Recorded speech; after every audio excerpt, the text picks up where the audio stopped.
Well, and and I asked, like, what did he speak about? And this was all before his Catholic conversion. So he was very confidently an atheist, for many, many years. And when I interviewed him, he made it such a point, and at first I thought, is he being arrogant? But then I realized, no, that's not the point he's making.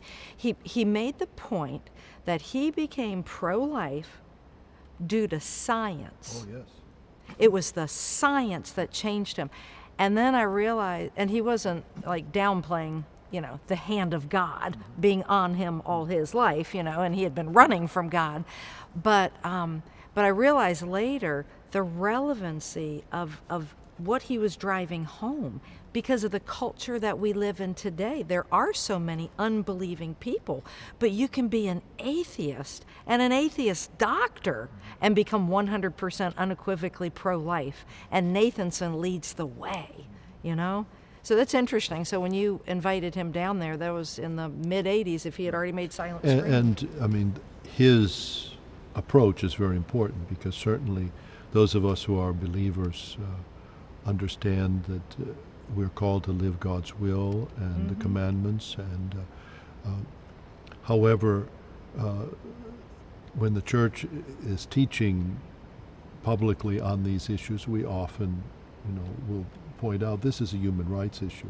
This is not a Catholic issue. Right. You don't have to be Catholic to see the reasons for this. This is I think that's the so dignity important. of human life and the responsibility of society to take care of the vulnerable. And of course, in Nathanson, you have a very good example of that.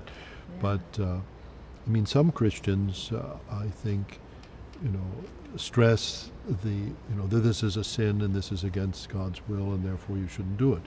But if you're talking to the whole community of people who are believers and unbelievers, that will not cut it, except with those of us who are Right. believers. But there is a message here for everyone, and that human life is precious and needs to be protected, and this is the responsibility of society.